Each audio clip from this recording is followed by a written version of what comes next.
the most important thing that you need to do when you're recovering postpartum, even if it's like 1 or 2 weeks since you've had your baby or 20 years since you've had your baby and you're still having some issues that you're trying to work out. This is always the foundation. And it's something that you can do in so many different ways. You can address it in very, very gentle ways that are gentle enough if you're super brand new, or more active. You can add it in to anything you're doing and you will make that thing you're doing so much more effective.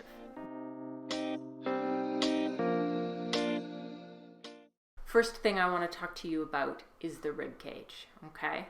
Many people don't think the rib cage moves, but they're wrong. So check out this visual.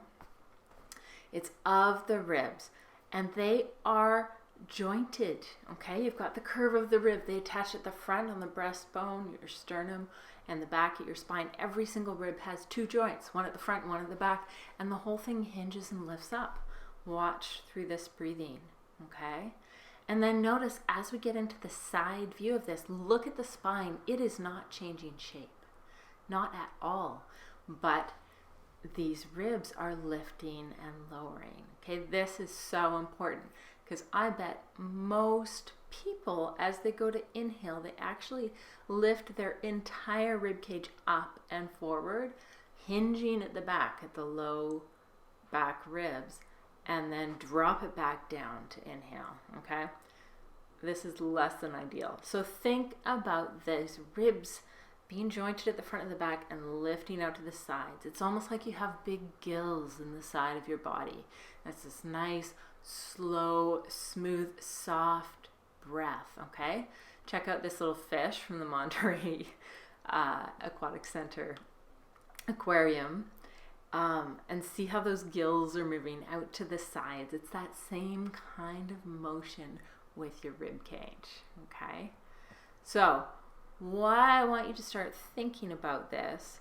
First, it's going to free up a whole bunch of mobility in your upper spine, which your body needs and loves.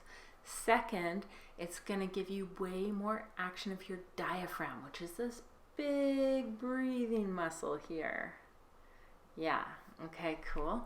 So that diaphragm, and check out this image of it. I'm going to show you from the bottom view up, looking up under your rib cage. It's a huge dome. As you inhale, it pulls down. There's a vacuum inside your rib cage. It's sucking air into your lungs. Yeah, it's a muscle action doing that, and as you exhale, it comes back up again, right? So think about it. You can think about it a little bit like this. A coffee press, right?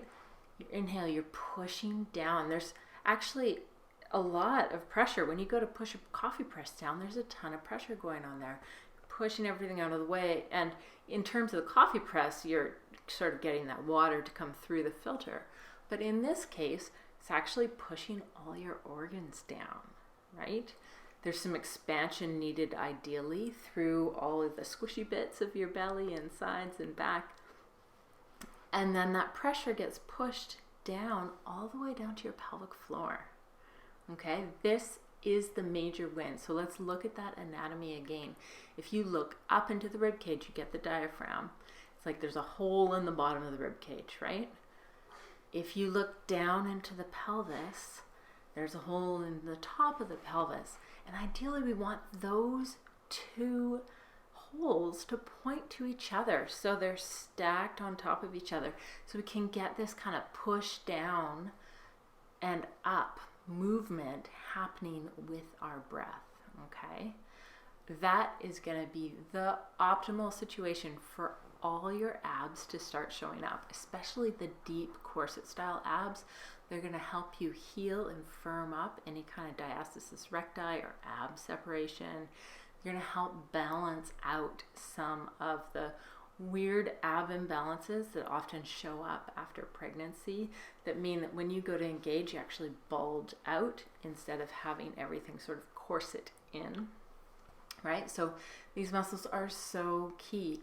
And the thing that's amazing about this situation when you're fully stacked like that is that the diaphragm pulls down, pushes on the organs, and that pushes onto the pelvic floor and gets some movement in the pelvic floor, which it loves. Pelvic floor wants to be moving all the time. That's going to bring blood in and lymph in, lots more sensation, lots more strength.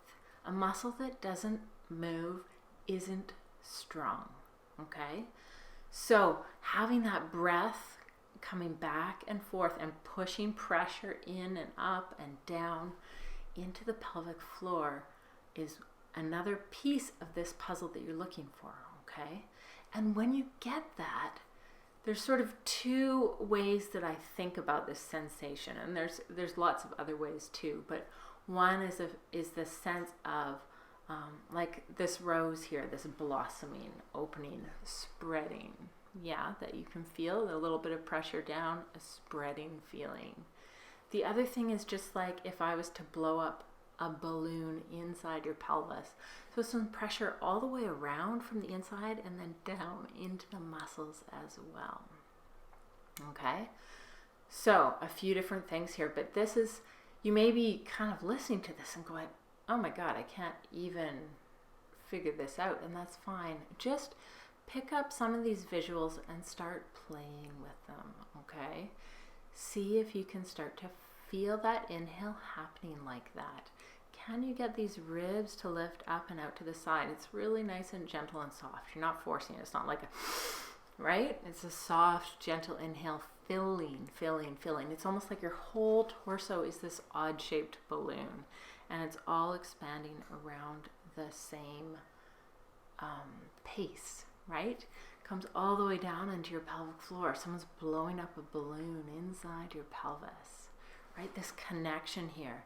Some of where people lose this connection is if they're getting their inhale by lifting the whole rib cage forward and dropping it down, which is so common in lots of different extremes, right? It may be so subtle. Maybe it's just a tiny, subtle thing that's going on there, but it really is hard on the back, and it means that you can't get this pelvic floor diaphragm pressure system going on that you need, okay? So play around with that. Think of the ribs, gills on the side of your body. Think of feeling that inhale all the way to your pelvic floor. And if it feels like you can't, maybe you just need to think about shifting your whole rib cage a bit. A lot of people, because they're wanting good posture, actually pull their shoulders way back and thrust their shoulders back. So the whole rib cage is kind of tilted like this. That makes it super hard to get that action of the pressure down and pressure up system that happens with your breath. So inhale, everything moves down. Exhale, everything moves up. So what do you think? This is, I promise you, a huge piece, and it's so worth working on. You can add this into any exercise at all. Think about it. Inhale. Can I inhale down into my pelvic floor? Can I let my ribs lift out to the sides as I inhale? Can I exhale and have everything feel like it comes together and up just a little bit? Okay, it doesn't need to be strong, but see, can you breathe through an exercise, and can you breathe this way? Can you let your rib cage move? Not the whole thing, but the individual ribs.